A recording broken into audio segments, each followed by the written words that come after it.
Hi guys, for today's video, i-share ko naman sa inyo kung paano ninyo i-register yung bagong SIM card ninyo sa GOMO.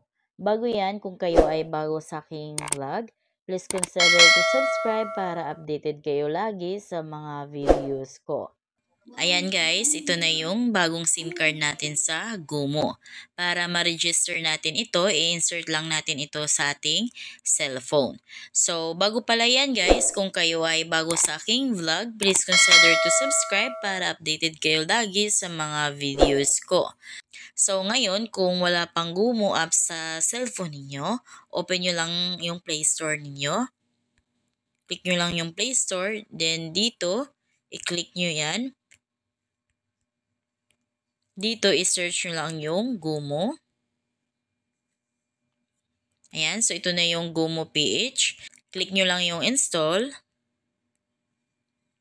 Then, hintayin nyo lang matapos yung install. Ayan, installed na. Ngayon, click nyo yung open. So, dito, kailangan natin i-activate yung SIM natin dahil hindi pa ito naka-register. So, pag naka-register na, click nyo yung login. Pero dahil ito ay bagong SIM card, hindi pa naka-register, click natin tong activate your SIM. Nakalagay dito, make it sure lang na naka-insert na yung SIM cards sa inyong cellphone para makapag-proceed kayo dito. Click nyo yung got it. Dito, ilagay nyo yung cellphone number ninyo sa GOMO. Ngayon, click nyo yung next sa baba. Then, hintayin nyo yung OTP code. Ayan, nag-message na agad si GOMO. So, ito yung OTP code, 15596. Lagay natin dyan. Dito, click nyo yung next. So, dito, kailangan lang natin ilagay yung personal information natin. Dito, lagay lang natin yung birthday, first name, middle name, last name, at saka yung suffix.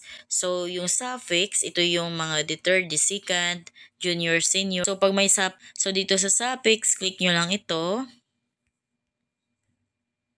Dito, mamili lang kayo kung alin dito yung suffix ninyo. Next is your nickname. So, pwedeng hindi na yan lagyan dahil hindi naman yan required. Next is your gender. Click natin yan. Dito, kung kayo ay female, piliin nyo lang yung female. Click natin yung female. Ayan. Next is your email. At saka confirm email. So, kung ano yung nilagay yung email dito, dapat match dito. Next is your 6-digit PIN. So, pag mag-login kayo dito, ito na yung PIN code ninyo, kada login ninyo. So, dapat match yan dito. So, kung ano yung nilagay nyo dito, dapat match dito. Bago kayo mag-next dito, double check, triple check nyo muna dito yung information kung tama ba. So, pag na-check nyo na at tama naman lahat ng information na nailagay nyo dyan, click nyo na itong next sa baba.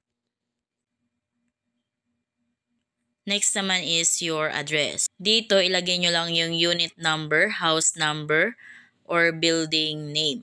Pag once na wala kayong unit number, house number, or building name, ang gawin nyo lang is, ang ilagay ninyo is yung lot number or block number. Tulad sa akin, wala naman ako nitong ganitong information.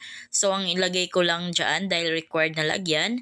So, ang ilagay ko na lang is yung lot number at saka yung block number. Next is the street. So, lagay nyo lang yung street address niyo, village or subdivision. So, pwede yung hindi lagyan dahil hindi naman lahat is nakatira sa village or subdivision. Next is your province. Click natin yan. Ayan. So, halimbawa kayo ay taga Rizal. So, hanapin nyo lang yung Rizal. Ayan. So, ito na yung Rizal. Click natin yan. Ayan. Next is the city. Click natin yan. Halimbawa kayo ay taga Taytay, click nyo yung Taytay. Next is the barangay. Click natin yan. Halimbawa kayo ay San Juan, click nyo yung San Juan. Ayan, after nyo malagay lahat ng information, double check ninyo kung tama ba. Pag tama na, click nyo na tong next sa baba. Dito, bago kayo mag-proceed dito, kailangan naka-prepare na yung valid ID ninyo. Then, kailangan pag-take or pag-upload nyo ng ID ninyo, kailangan klarong-klaro. Verify nila na ikaw yung nasa ID. Ngayon, click nyo tong got it. Dito, kung yung nationality niyo is Philippines, so okay na yan. Huwag nyo nang baguhin. Registration type, click natin yan. Ayan. So, kung kayo ay parents or legal guardian, so yung anak niyo yung may-ari, so piliin nyo yung dito. Pero kung kayo talaga yung mismong may-ari ng SIM, so okay na yan, Filipino SIM owner.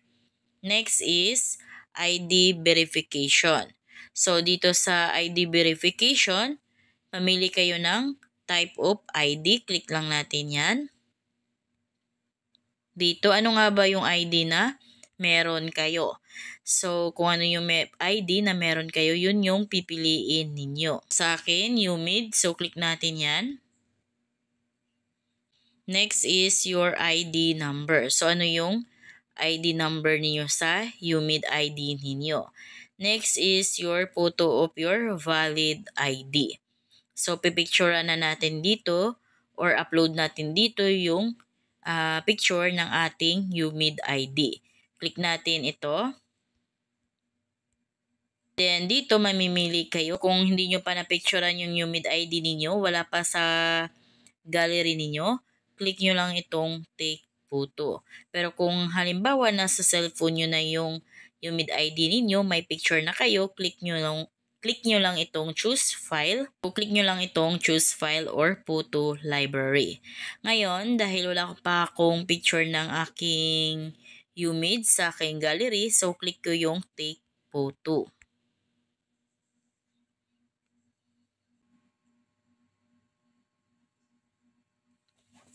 Next naman is your selfie.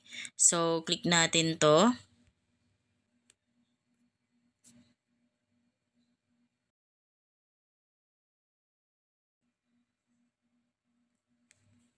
Nalagay na natin lahat ng details.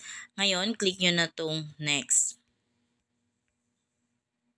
So, dito bago kayo mag-submit, double check nyo kung tama ba yung mga information na nailagay nyo dito. Pag tama naman, click nyo tong may box. Then, pag may check na, okay na yan, click nyo na itong submit.